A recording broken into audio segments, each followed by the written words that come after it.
In the early morning hours of September 1st, 1859, the sky erupted in a brilliant display of light. Auroras, normally confined to the polar regions, were seen as far south as Cuba and Hawaii, so bright that people could read newspapers by their light. But this celestial spectacle had a dark side. All over the world, telegraph systems, the pinnacle of 19th century technology, suddenly went haywire. Sparks flew from the equipment, operators received electric shocks, and in some cases, the telegraph paper itself caught fire. The system had been completely fried by an invisible force from the sun. This was the Carrington event, the most powerful geomagnetic storm ever recorded in human history. It was caused by a colossal sneeze from our sun, a massive burst of energy and plasma known as a coronal mass ejection. While it was a fascinating and disruptive event in 1859, a storm of that magnitude today would be nothing short of catastrophic. Our modern world is a delicate web of technology, completely dependent on electricity and the internet. Imagine a world where the power grid collapses not for hours or days, but for months or even years. Imagine a world where the internet, the digital backbone of our society, is wiped out in an instant. This isn't science fiction. This is the very real threat of a modern Carrington-level event. We need to understand our vulnerability to the sun's temper tantrums, because the question isn't if another one will happen, but when. So, what exactly is a solar storm? Our sun is a roiling ball of hot, electrically charged gas. It's a dynamic and sometimes violent star. Sometimes the sun's magnetic field lines get tangled and snap, releasing an immense amount of energy in what's called a solar flare. These flares are often accompanied by a coronal mass ejection, or CME. Think of ACME as a gigantic cannonball of plasma and magnetic field being shot out from the sun into space. These cosmic cannonballs can travel at millions of miles per hour. If Earth happens to be in the path of one of these CMEs, our planet's magnetic field, the magnetosphere, takes the brunt of the impact. This interaction is what creates the beautiful auroras. But a powerful CME can do much more. It can compress our magnetosphere so severely that it induces powerful electrical currents on the ground. In 1859, these currents were strong enough to surge through the long wires of the telegraph network. The system was essentially overwhelmed by a power surge from space, causing the chaos and fires reported by operators. At the time, the world's electrical infrastructure was minimal. It was limited to these fledgling telegraph systems. The damage was notable, but life for the vast majority of people went on unchanged. Now, fast forward to today. Our planet is wrapped in a vast interconnected network of power lines, undersea cables, and satellites. We have built a civilization that runs on electricity. Our power grids are the foundation of everything. They power our homes, hospitals, water treatment plants, and communication systems. Without them, modern society grinds to a halt. A Carrington-level CME would induce geomagnetically induced currents, or GEISES, on a scale that would dwarf the 1859 event. These powerful low-frequency currents would surge into our high-voltage power grids. The most vulnerable components are the large transformers at electrical substations. These are the workhorses of the grid, stepping voltage up or down for efficient long-distance transmission.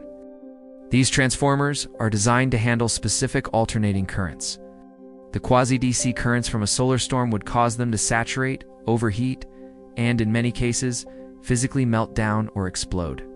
The problem is that these large transformers are not off-shelf items. They are custom-built, weigh hundreds of tons, and can take years to manufacture and install.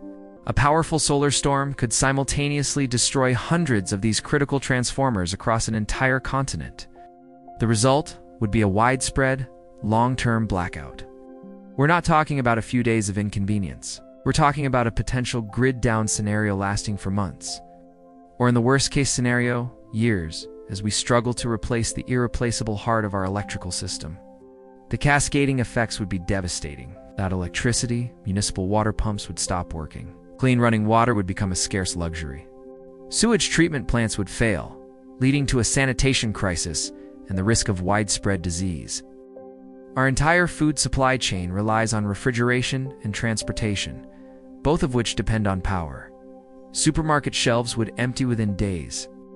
Hospitals would be overwhelmed, their backup generators eventually running out of fuel. Communication systems, from cell phones to the internet, would go dark. And that brings us to the second major casualty of a modern Carrington event: the Internet. The global Internet is connected by a massive network of submarine fiber optic cables stretching across the ocean floors. While the fiber optic cables themselves are immune to geomagnetic currents because they transmit light, not electricity, the system has a hidden vulnerability. The signals traveling through these long cables need to be amplified every 50 to 100 kilometers. This is done by electronic repeaters that are powered by electrical conductors running alongside the fiber optic cables. These long conductive wires would act as massive antennas for geomagnetically induced currents. A powerful solar storm could fry these repeaters, effectively severing the connections between continents. The Internet wouldn't just be slow, entire sections of it would be completely knocked offline. Imagine North America being digitally isolated from Europe and Asia. The financial markets would crash. Global commerce would cease. The flow of information that we take for granted would stop. Satellites are also incredibly vulnerable. The increased radiation from a solar storm can damage their sensitive electronics, a phenomenon known as satellite charging. GPS satellites, communication satellites, and weather satellites could all be disabled. This would mean no GPS navigation, disruptions to global television broadcasts, and a loss of vital weather forecasting capabilities. So, how likely is this doomsday scenario? Scientists estimate that the odds of a Carrington-level storm hitting Earth are about 1 to 2% per year. Over a decade, that's a roughly 12% chance. While that might not sound high, it's significantly higher than the risk of many other natural disasters that we actively plan for. We have had some close calls in recent years. In July 2012, acme of Carrington-class intensity erupted from the Sun. Luckily, it missed Earth. The part of the Sun it erupted from was not facing us at the time.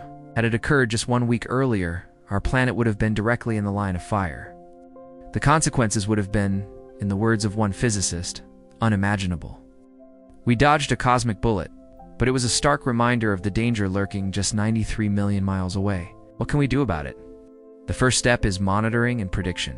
I have a fleet of satellites, like the Solar and Heliospheric Observatory SOHO and the DSCOVR satellite, that act as our early warning system. These satellites can spot a cami as it leaves the Sun. It's giving us anywhere from 12 hours to a few days of warning before it reaches Earth. This warning time is crucial. It would allow power grid operators to take protective measures, such as temporarily disconnecting transformers or intentionally causing localized blackouts to prevent a wider, coastalized collapse. The second part of the solution is hardening our infrastructure. This involves developing new types of transformers that are more resilient to geomagnetically induced currents.